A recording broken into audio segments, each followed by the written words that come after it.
They have now officially arrested a pastor that goes under 3 or 4 different names for illegally forging an original title, a title document for a piece of land that is not his. They forged my signature. It was a very poor job of it.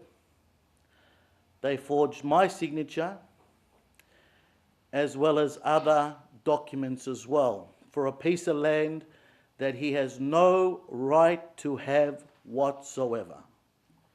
This land has people settling on this land already, plus it's currently gone under the meetings of the PNG Lands Board, so it's currently in process, following the proper procedures.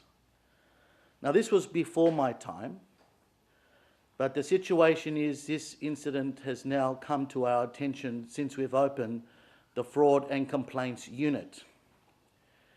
And what this pastor tried to do was use this fraudulent title, land title, and evict